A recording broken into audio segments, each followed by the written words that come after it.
Good morning, fuckers, and welcome to another day at the Daily BM. Mikey, what's up, man? Hey, what's going on, everybody? So glad you're all here to join us this beautiful Wednesday morning. I still can't get over you. I just can't do it. I'm so excited to be here. You know, I'm jumping right into this shit today. Okay. Boing, boing. So boing, boing, boing. Jumping right in. All right, Cubert, let's go. So, yeah, I know today we talk about like men's issues, you know, and with women and women's issues with men. It's kind of where we kind of like talk about this on Wednesdays. But here's my thing. You know, I really feel like women often fail at understanding the many challenges of being a male or a man. You know what I mean? Sure, let's go. Would you like me to elaborate? Would you like me to? Yeah. Okay. Let's do this. So I feel like men have to earn love when it comes from a woman. And I'm about to probably get a lot of hate from the women, but I really believe that we have to earn it. I feel that. So I feel like we have to put in a lot of mileage in the relationship to earn the love versus what we give out the gate. Now, some women may fight that, but I feel like women, we give it to them right out of the gate because we're the one asking them out 9 times out of 10 for the date. You know, we're asking them to get together, you know, and we're trying to when we want them to love us. That's what they don't understand. I believe the communication problem is that women don't realize that we want to have a relationship just as much as they do. But I feel like we have to go through the boundaries of earning it. So yeah, I can see that. Yeah, so it's kind of like, ladies, lighten up a little bit, maybe. Lighten up and stop making us earn it all the time. I mean, just go with the flow. Have you ever? Okay, so back when you were dating, or let me think about this. So when you were dating your wife now, did you feel like you had to earn it, or did you feel like it just flowed good for you and her? Or did it feel a little bit like you had to earn it a little bit? I felt like it flowed good. I feel like it flowed good with my current wife. Yeah, I mean, I feel like it flowed good. In the very beginning? Yeah. Yeah, I felt like it flowed good. But we're both older. We're both older and a little more mature, so. Okay, so let me back it up. Let me back it up to when you were in dating mode, because I know you were married early, right? To your first wife? Yeah. Yes. Okay. Yeah. I know, like, so, well, see, even my first wife, like, she chased me more than I chased her.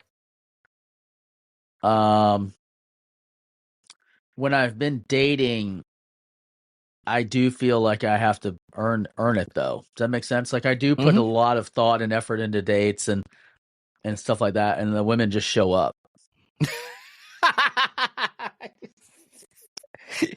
See, that's does that make sense? Lack.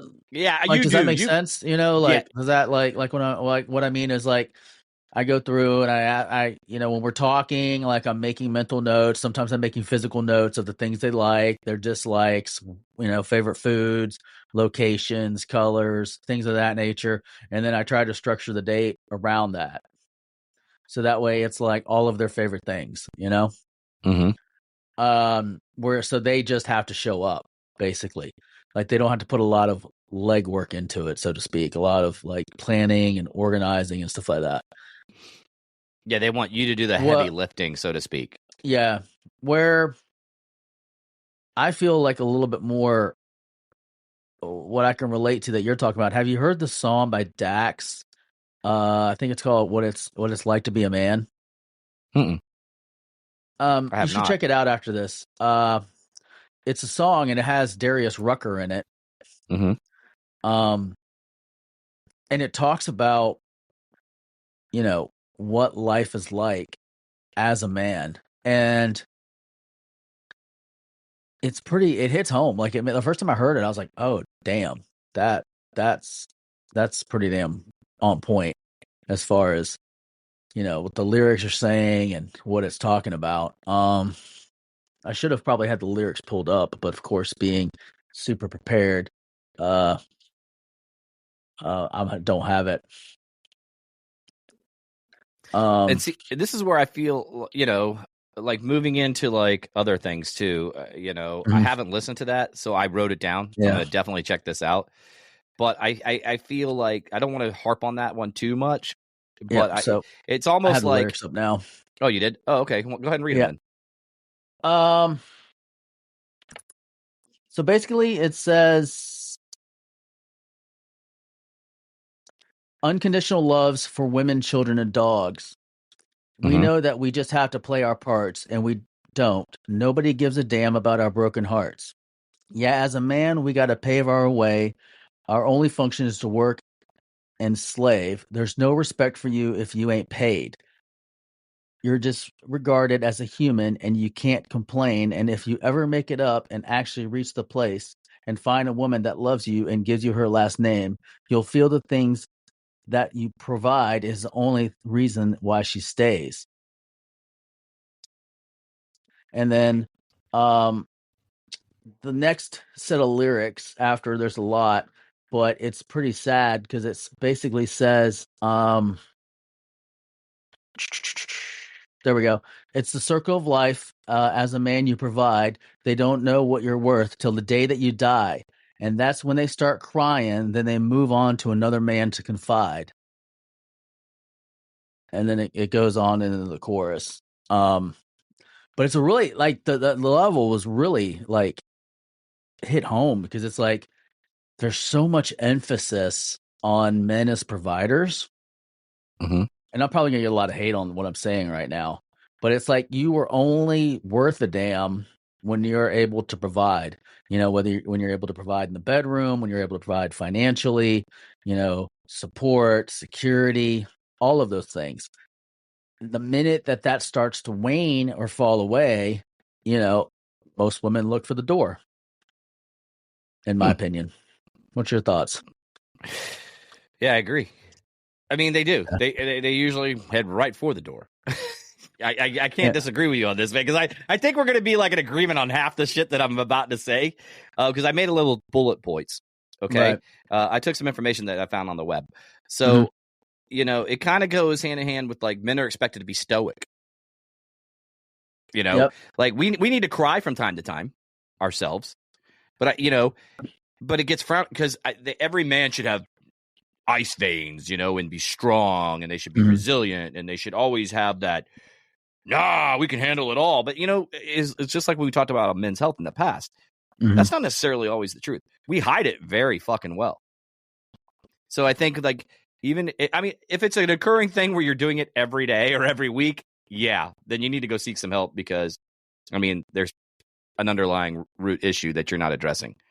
But I'm Yeah. thinking once in a blue moon when the stress has just reached its boiling point and you just have an emotional breakdown, I still try not to do it in front of anybody, but you need that as a man. I don't know about you, but I know I need that.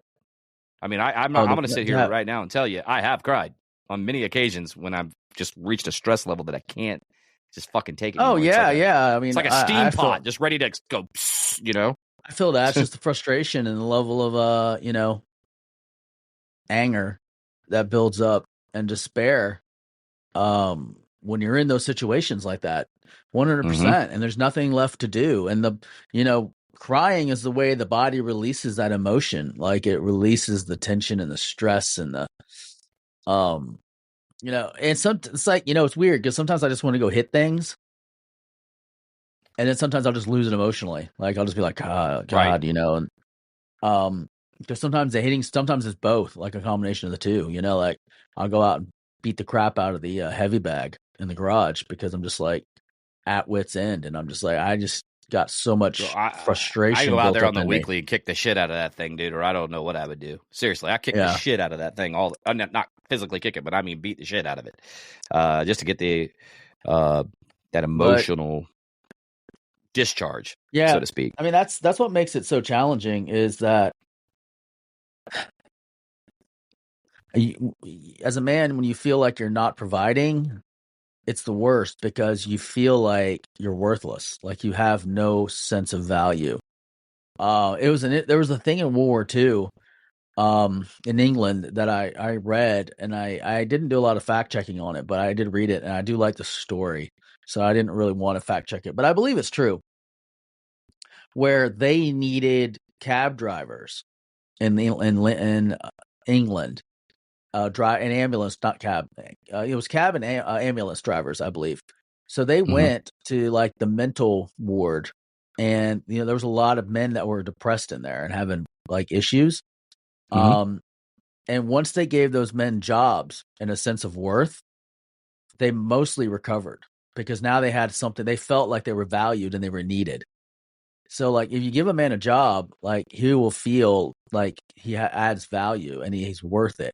But if you don't, then he's going to collapse, in his own depression and despair because he feel like he's not contributing. Like, he's not, like, what's his purpose? Like, why is he there?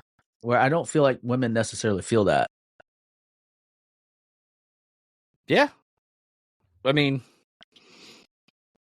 or maybe they are now more because we're different generations. Maybe the new generation we're different generations. Feel that more. Yeah, I was going to say because it's the new mostly, generations, You're listening to the Daily BM.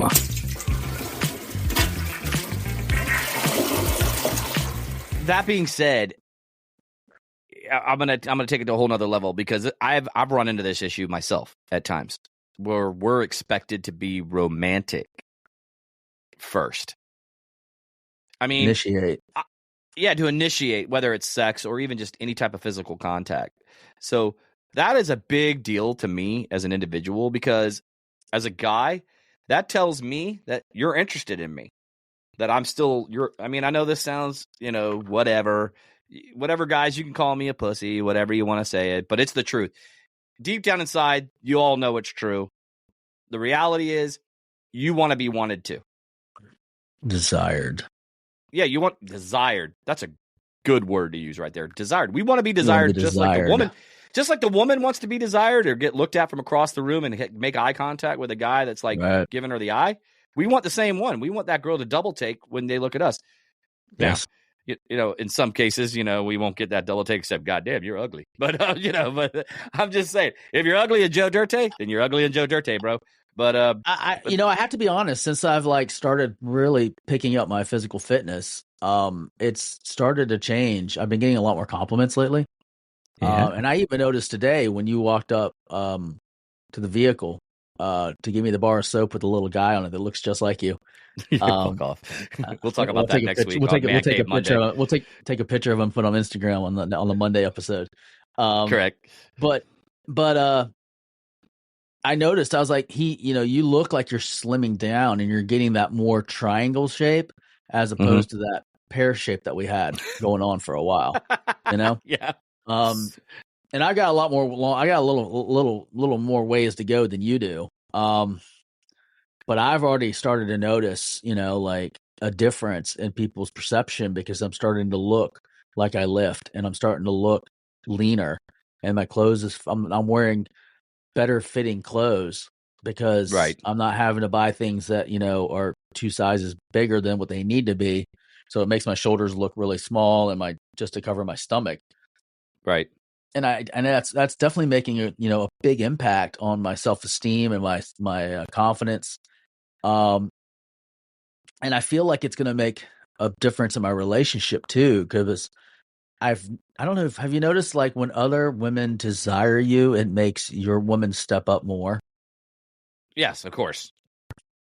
Because then they start to wonder, oh, well, if they're checking him out, I got to pick my shit up. And because it goes both ways for guys too. I mean, if your woman's hot and you're letting yourself look like a big slob, damn well your insecurities start building up.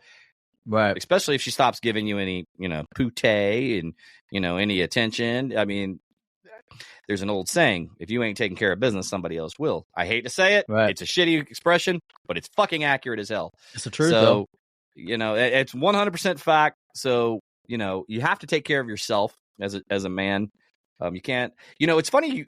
Again, I'm sidetracking a little bit from what we're talking about, but I literally pay attention. Same vein. I pay attention a lot more to the people coming in and out of a room way more now than what I ever have. And it actually motivates me not to eat certain things. Like when I see them walking in and out of a room, because literally I sat the other night, I was at a restaurant here locally. Okay. Right. And every person that walked through that door except for maybe 2%, 2%, okay, that walked through that door was morbidly obese. Ooh, that's horrible. I mean, seriously. And what I mean by that is butt guts. Their guts are bigger than their tits. You know, and I'm talking about a dude. Same with the women.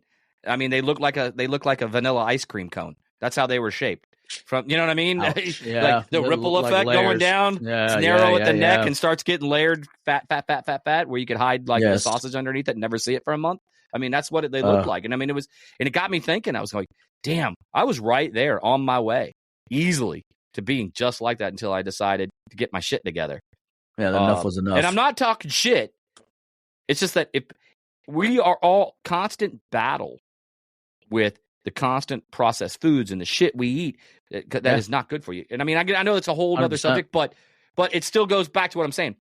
So, well, it's part of that. It's part of that problem or process, right, not problem. But so it's but getting back to where you're expected to make the first move romantically. If you want your significant other, woman, man, whatever, to make a move on you, then you need to step up your game physically as well. Because maybe, honestly, I hate to say it, maybe they ain't attracted to you. Like, I know, like, you get older and you have certain things like, you know, you have health problems that get in the way, especially if you're a female and you got female problems going on. I get it. The last thing they want to do is be touched if they feel gross. All right? Same thing with a dude. I mean, if you had an elephantitis ball sack, you know, happening, you definitely don't want her going down there giving you a blowjob. I don't know. Maybe I would still fucking do it, but that's just me because I'm a sick fuck. I'm gonna think about me right there because we're dudes. But grab so the maybe that wasn't a, grab the basketballs. Yeah, just grab those big balls, baby. You got this. Shoot. But so maybe that wasn't a good comparison. But I think women are more sensitive. Call me super scrotum. Yeah, super scrotum, man. But I think that women have a tendency to lean more towards they don't want to be touched if they're having female issues. So, you know, but what they don't realize, though, is men can get lonely, too. So, you know, we need that interaction. And it doesn't necessarily always have – I mean, there's always the standing joke, a massage always leads to sex. Yeah, in most cases it does for a man because, you know, we're wired that way. But we also do just want the appreciation, the touch, and things of that nature. I don't know if you've listened to I don't know if you listen to Andy Stumpf, Cleared Hot podcast. It's one of my favorite podcasts. I have listened to him. He's really good. So I like his podcast. He did a Rapid Fire Friday episode, and one of the people that wrote in, that's where people write in and he answers like 3 questions on the episode. And one lady wrote in and she was talking about her husband and she was asking ways to support him. And I think Andy's answer hit home because he said, there's nothing better than when my wife walks over to me, wraps her arms around me, tells me that she loves me, that she supports me, and that she's proud of me. He said, there's no better feeling as a man knowing that your woman's in your corner, no matter what. If you can hear me, Mike. Oh, yes. My headphones have completely cut out on me. I can't hear shit. So if you want to take us out and we can pick up or unless you got something else to say, because I can't hear a fucking thing you're saying. So Brad's obviously we're having technical difficulties over here, you know, with me spilling coffee on my let me see if I can get them back. Just go ahead and keep talking. Yeah, thanks, Brad. So with me spilling coffee on my computer the other day and Brad now having technical difficulties, it's just we're plagued by the internet problems. But what I was going to say is that, you know, as a man, there's no better feeling than having your woman wrap her arms around you and tell her that she loves you and that you're the most important thing to her. So, you know, with that said, I think this is a good time for us to head out. Oh, I think Brad might be back. I am back. Brad's back. He's back. He can lead us out. I was about to do the shittiest exit in the whole world. I am really sorry, guys. I didn't get to hear anything you said, so I hope it was really fucking cool. Yeah, basically just to recap real fast. I'll recap it for the 3rd time since I did a second recap on the way out. What I said was in Andy Stump's episode on Cleared Hot, Rapid Fire, one of the listeners wrote in and asked how she can support her man. It was a very well-written email, but it was very long, so I'm not going to go over the whole thing, but the gist of it was, how can she support her man? And Andy replied, he's like, there's nothing better than when my wife comes over to me like unprovoked, like instigated, wraps her arms around me, tells me that she loves me and that she supports me and that she's proud of me. He said, there's no better feeling in the world that energizes me more and makes me want to go out and kick more ass than having that happen. And I can't agree with him more. Like, that is a huge motivator for me and a huge moral boost. You know, when your wife or girlfriend or significant other tells you they're proud of you and they love you, you know, and they're there with you, because it's just something about having someone in the trenches with you, you know, like that is what matters. You know, it's funny you say that. Yeah, it's funny you say that, and I'm going to close on that particular that you're just talking about, because I was getting ready to just say we rarely receive compliments, right? And we're criticized for taking care of our own needs. So he just answered all that in one follow up. So yeah, what a great one. So guys, sorry again, I had a little technical difficulties. The episode before, Mike had coffee on his fucking laptop going for a swim in Coffee Land, and I had a technical glitch. So sorry about that. I know Mikey's quite capable of carrying the show on his own. So hey, don't forget, just like that, we lost all the listeners. Yeah, just like that, everybody signed out. But anyway, That being said, don't forget to head over to dailybm.com, where you can follow us on all of our socials. You can also find us on YouTube and on the Rumble, and you can like and follow over there or subscribe, whatever the hell it is, and on that thing too. Don't forget to head over to masondangerbeardco.com, where you can get 20% off all of their products by just using the promo code DailyBM. Remember, it's just DailyBM, 20% off. Mikey, got anything before we get out of here? Hey, everybody, have a great day. Hope you have a minimum of women troubles today on this beautiful hump day. Hump day! Go get it. Be sweet. That's for T-Stone. There you go. And all I'm going to say is, you know, it just popped into my head. Just be nice. Be nice. Say hi to your neighbor. Say hi to everybody. I don't know why that just popped into my head before we got out of here, but it's be the change you want to see in the world. And with that, we'll catch you fuckers on the flip side. Have a good one. Deuces.